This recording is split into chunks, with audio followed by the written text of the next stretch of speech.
हमने अभी चर्चा की कि भारत में सड़कों का वर्गीकरण जो है वो अलग अलग श्रेणियों का है, जिसमें हमने एनएच राष्ट्रीय महामार्ग को देखा, राज्य महामार्ग को देखा और अन्य सड़कों के अंतर्गत हमने ग्रामीण सड़कें और बीआरओ जो संगठन है उनके द्वारा जो बनाई गई सड़कें हैं उन सब पर हमने एक विस्तृत चर्चा की। अब हम ये देख लेते हैं कि यदि हम भारत में पूरे अलग अलग राज्यों में जो सड़कों के जाल बिछाए गए हैं, यदि हम उनकी बात करें तो हम देखेंगे कि इसमें हमको बहुत अधिक भिन्नता जो है वो देखने को मिलती है। मतलब ये जो सड़कों का जाल बिछा हुआ है वो पूरे भारत देश में सभी जगह एक समान नहीं है। सड़क के इस घनत्व में हमको भिन्नता देखने को मिलती है, कहीं ये ज़्यादा है, कहीं पर कम है। तो पहले तो हम ये देख लें कि सड़कों का घनत्व है क्या। तो जब हम सड़क घनत्व की बात करते हैं तो हम देखते हैं कि प्रति 100 वर्ग किलोमीटर क्षेत्र में सड़कों की लंबाई, जिसे हम सड़क घनत्व कहते हैं। आपसे छोटे प्रश्न के रूप में पूछा भी जा सकता है बोर्ड परीक्षा में कि सड़क घनत्व किसे कहते हैं, तो आपका उत्तर होना चाहिए प्रति 100 वर्ग किलोमीटर क्षेत्र में सड़कों की लंबाई को सड़कों का घनत्व कहा जाता है या सड़क घनत्व कहा जाता है। यदि हम अपने भारत में इस घनत्व की बात करें तो हमारे भारत का सड़कों का जो औसत घनत्व है वो 194 किलोमीटर मिलता है।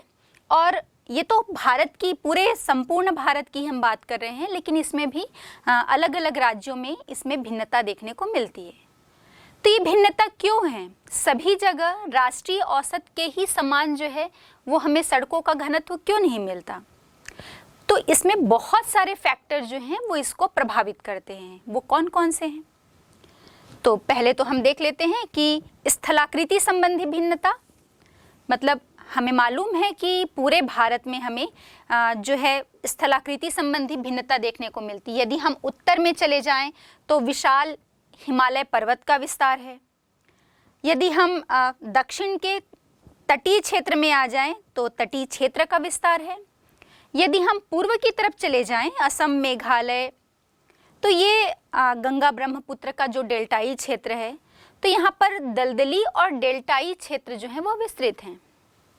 संपूर्ण भारत का जो मध्य हिस्सा है वो हमें पठारी क्षेत्र में देखने को मिलता है। तो इस टोपोग्राफी में भिन्नता या स्थलाकृति संबंधी भिन्नता के कारण भी इन सड़कों के जाल में या सड़कों के घनत्व में हमें अंतर या भिन्नता देखने को मिलती है। अब ये तो हमें पता ही है कि भाई जहाँ पर पहाड़ी क्षेत्र होंगे, जो दलदली क्षेत्र होंगे, जो घने वन आच्छादित क्षेत्र होंगे, नेचुरली है कि वहाँ पर सड़कों का घनत्व, सड़कों का जाल जो है वो कम मिलेगा। लेकिन जो समतल मैदानी भूभाग हैं वहाँ पर इन क्षेत्रों की अपेक्षा हमें सड़कों का जाल या सड़कों का घनत्व अधिक देखने को मिलेगा। तो पहला जो फैक्टर है वो स्थलाकृति संबंधी भिन्नता है और दूसरा जो फैक्टर है वो राज्यों के आर्थिक विकास का स्तर। मतलब यदि हम आर्थिक रूप से भी बात करें तो हम देखते हैं कि राज्य के जो भारत के जो अलग अलग राज्य हैं उनका अलग अलग विकास का स्तर है, आर्थिक विकास का स्तर। कोई राज्य आर्थिक दृष्टिकोण से बहुत अधिक विकसित हैं तो कोई जो है वो बहुत पिछड़े हुए हैं। तो जो आर्थिक विकास के दृष्टिकोण से अधिक विकसित राज्य होंगे, जैसे हम बात कर ले यूपी है, तमिलनाडु है, केरल है, ऐसे बहुत से जो राज्य हैं वहाँ पर हम देखेंगे कि सड़कों का जाल या घनत्व जो है वो अधिक मिलेगा।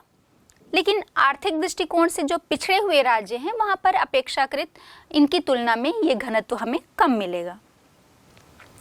अब साथ ही साथ हम बात कर लें कि एक जो फैक्टर जो हमने टोपोग्राफी या आर्थिक विकास के स्तर की बात की थी, तो उसमें ये बात और है कि जो हम पूरे मैदानी क्षेत्रों की बात करते हैं तो इन मैदानी क्षेत्रों में सड़कों का जो निर्माण है वो पहाड़ी या जो पठारी क्षेत्र होते हैं उनकी अपेक्षा यहाँ पर सड़कों को बनाना बहुत आसान होता है और इसीलिए यहाँ पर अधिक सड़कों का जाल हमें मिलता है या घनत्व अधिक मिलता है।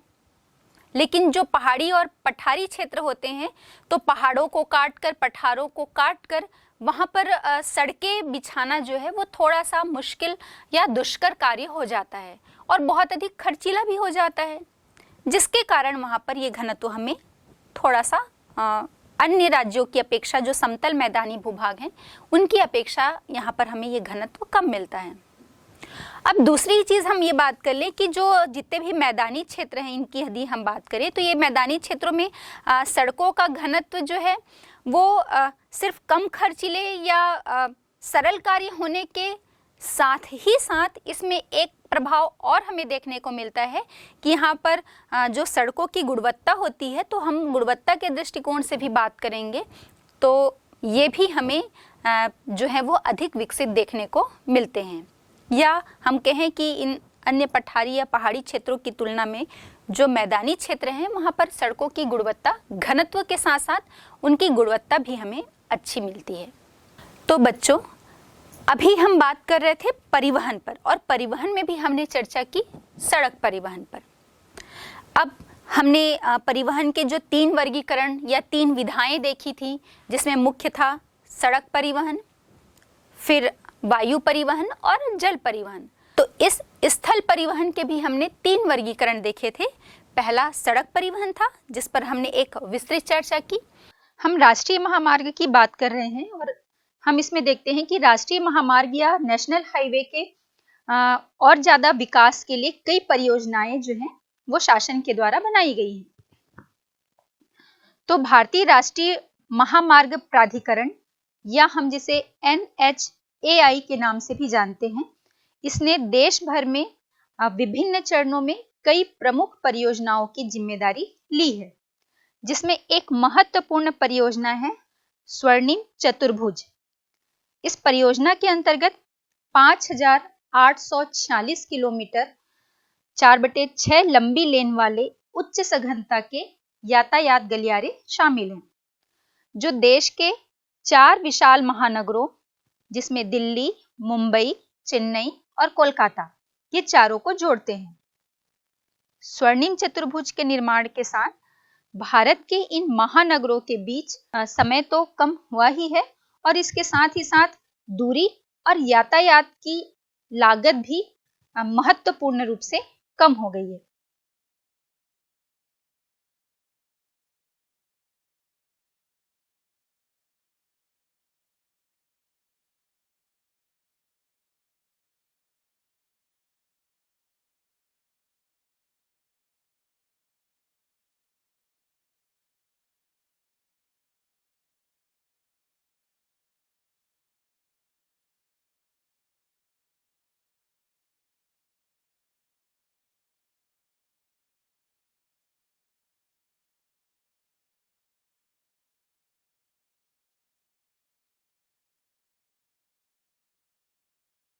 दूसरी परियोजना है उत्तर दक्षिण तथा पूर्व पश्चिम गलियारा, जिसे नॉर्थ साउथ कॉरिडोर भी कहा जाता है।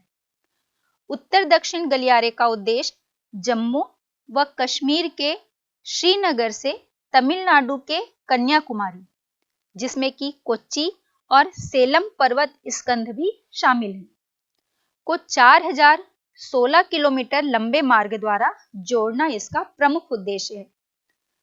पूर्व एवं पश्चिम गलियारे का उद्देश्य असम में सिलचर से लेकर गुजरात में पोरबंदर को 3,640 किलोमीटर लंबे मार्ग द्वारा जोड़ना इस परियोजना का प्रमुख उद्देश्य है। तो यही है उत्तर दक्षिण तथा पूर्व पश्चिम गलियारा। इसमें एक महत्वपूर्ण बात है और आपके बोर्ड परीक्षा के हिसाब से बहुत एक इम्पॉर्टेंट क्वेश्चन है, छोटे प्रश्न के रूप में आपसे ये पूछा जा सकता है कि उत्तर दक्षिण तथा पूर्व पश्चिम गलियारा जो है वो एक दूसरे को कहाँ पर क्रॉस करते हैं। तो आपको पता होना चाहिए उत्तर दक्षिण और पूर्व पश्चिम गलियारा एक दूसरे को झांसी में, जो कि यूपी में है, वहां पर क्रॉस करते हैं। हम सीमांत सड़कों के विषय में हमने बात की थी और हम देखते हैं कि इन सड़कों के अंतर्गत जो है वो पहाड़ी और सीमांत क्षेत्रों में जो सड़कें बनाई गई हैं वो आती हैं और इनके द्वारा भारत का जो है वो नेपाल, तिब्बत और म्यांमार से संबंध स्थापित होता है, जिसमें एक मार्ग कश्मीर में लेह से तिब्बत और चीन को जाता है, दूसरा मार्ग उत्तर पूर्वी असम में लीडो से म्यांमार होता हुआ चीन में चुंगकिंग को जाता है। इन दोनों ही मार्गों पर यात्रा के लिए टट्टू, याक, खच्चर और पहाड़ी बैलों का उपयोग किया जा सकता है। ये मार्ग पक्के होने पर भी ऊंचे नीचे और पर्वतीय क्षेत्रों में से निकलने के कारण जो गाड़ियां हैं उनके लिए प्रायः व्यवस्थित रूप से नहीं किए जा सकते या व्यवहार में नहीं लाए जा सकते। तीसरा मार्ग भारत और पाकिस्तान के बीच अमृतसर से पेशावर तक जाता है। कश्मीर और भारत के बीच जवाहर सुरंग होकर एक पक्की सड़क पठानकोट को श्रीनगर से मिलाती है और इसके अलावा एक अन्य सीमांत सड़क चंडीगढ़ से मनाली तथा लेह। आपको जानकर ये आश्चर्य होगा कि इस सड़क की जो ऊंचाई है वो समुद्र तल से 4270 मीटर की ऊंचाई पर ये सड़क स्थित है। आइए अब हम इस स्थल परिवहन की ही दूसरी विधा या इसका दूसरा जो वर्गीकरण है रेल परिवहन पर बात करते हैं। अगर हम आ जाएं सड़क परिवहन तो ठीक है, सड़कों का विस्तार तो हम प्राचीन काल से देखते आ रहे हैं, लेकिन जब तक सड़कों का विस्तार या हम ये कहें कि हम देश में या विश्व में ही जैसे जैसे विकास का स्तर जो है वो थोड़ा आगे बढ़ता गया तो हम रेल परिवहन पर आए या हम कहें कि परिवहन की हमने एक अन्य महत्वपूर्ण विधा रेल परिवहन का जो है वो विकास किया, जो कि अपेक्षाकृत जो लंबी दूरियां हैं उनके परिवहन के लिए बहुत लाभप्रद रहा और साथ ही साथ हम ये देखेंगे कि व्यापार के दृष्टिकोण से भी ये हमारे लिए बहुत महत्वपूर्ण रहा, क्योंकि एक बड़ी मात्रा में भारी सामान ढोने के लिए ये हमारे लिए एक सस्ता और तीव्रगामी परिवहन का साधन जो है वो बन गया। वर्तमान समय की यदि हम बात करें तो हम देखेंगे कि भारतीय रेल जो है वो देश का एक विशालतम उद्यम है, क्योंकि ये एक बड़ी संख्या में यहाँ लोगों को रोजगार जो है वो उपलब्ध कराता है। और यदि हम रेल जाल के संबंध में बात करें तो हम देखेंगे कि पूरे विश्व के विशालतम रेल जालों में से एक है हमारा भारतीय रेल। एशिया में इसका प्रथम स्थान है और पूरे विश्व में यदि हम देखें तो संयुक्त राज्य अमेरिका और रूस के बाद इसका पूरे विश्व में तीसरा स्थान है।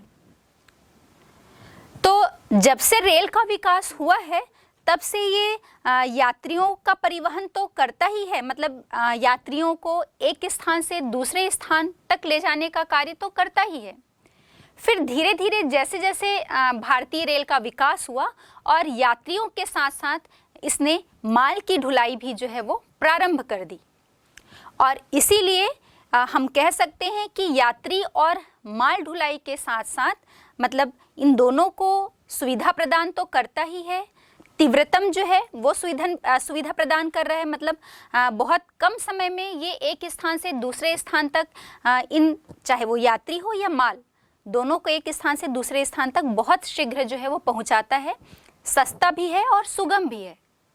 लेकिन हम ये कहेंगे कि आर्थिक वृद्धि में भी इसका एक महत्वपूर्ण योगदान है। और आर्थिक वृद्धि क्यों? क्योंकि हमारे देश के जितने भी उद्योग हैं ये हमारी देश के आर्थिक वृद्धि में इनका एक महत्वपूर्ण स्थान है या महत्वपूर्ण योगदान है। तो चाहे हम कच्चे माल की बात करें या हम तैयार माल की बात करें, इन दोनों को भी तो एक स्थान से दूसरे स्थान तक पहुंचाना है ना। फिर हम भारी से भारी सामान जैसे लौह इस्पात उद्योग है, इसका जो रॉ मटेरियल है उसे एक स्थान से दूसरे स्थान तक पहुंचाना है। फिर हम एक हल्के सामान जैसे कागज उद्योग की ही बात कर लें, उसका भी जो सामान है वो आपको एक स्थान से दूसरे स्थान तक पहुंचाने के लिए इस रेल जाल की एक महत्वपूर्ण भूमिका है हमारे देश में। और इसी में यदि हम अपने छत्तीसगढ़ में आ जाएं तो शायद बच्चों आपको ये पता ही होगा कि हमारे छत्तीसगढ़ का जो दक्षिणी हिस्सा है, जो लौह अयस्क के दृष्टिकोण से एक महत्वपूर्ण क्षेत्र है, वहाँ बैलाडीला का जो लौह अयस्क है वो इस रेल मार्ग के माध्यम से ही विशाखापट्टनम बंदरगाह तक भेजा जाता है या निर्यात किया जाता है। फिर वहाँ से वो पाइपलाइन के माध्यम से दूसरे देशों को निर्यात होता है। तो हमने देखा कि इस रेल जाल की या इस रेल मार्ग की इस महत्वपूर्ण भूमिका के बारे में, और तभी तो महात्मा गांधी ने कहा था कि भारतीय रेलवे ने विविध संस्कृति के लोगों को एक साथ लाकर भारत के स्वतंत्रता संग्राम में एक महत्वपूर्ण योगदान दिया है। हाँ बच्चों, आपसे छोटे प्रश्नों के रूप में ये पूछा भी जा सकता है महात्मा गांधी के इस कथन को कि रेल मार्ग के संबंध में या रेल परिवहन के संबंध में, स्पेशली भारतीय रेल परिवहन के संदर्भ में महात्मा गांधी ने क्या कहा था। तो आपको इस लाइन को बताना होगा जो उन्होंने कहा था कि भारतीय रेलवे ने विविध संस्कृति के लोगों को एक साथ लाकर भारत के स्वतंत्रता संग्राम में महत्वपूर्ण योगदान दिया है। अब हम आगे बढ़ते हैं और देखते हैं कि शुरुआत की हम बात करते हैं कि भारतीय रेल की शुरुआत कहाँ से हुई। तो भारतीय रेल की स्थापना जो है वो सन 1853 में की गई, और पहली रेल कहाँ से कहाँ चली थी। तो मुंबई से ठाणे के बीच 34 किलोमीटर जो है के रेंज में या 34 किलोमीटर की दूरी में मुंबई से ठाणे के बीच पहली रेल जो है वो चलाई गई थी। अब हम पूरे भारतीय रेल जाल की बात करें तो हम देखेंगे कि पूरे भारत में रेल जाल की कुल लंबाई जो है वो 67,956 किलोमीटर है, जो 2019-20 के आंकड़े हमें बताते हैं। इसका पूरे भारतीय रेल का जो विशाल आकार है, इस विशाल आकार के ही कारण इसके नियंत्रण के लिए अलग अलग जोन जो है वो बनाए गए हैं। तो पूरे भारत में कुल 16 रेल जोन जो हैं वो बनाए गए हैं, जहां से इस पूरे भारतीय रेल का नियंत्रण होता है। और इन सब के अतिरिक्त जो मेट्रो रेल है वो भी इसका एक महत्वपूर्ण हिस्सा है, जिसको करके हम कह सकते हैं कि 17 जोन जो हैं वो भारत में संचालित हैं।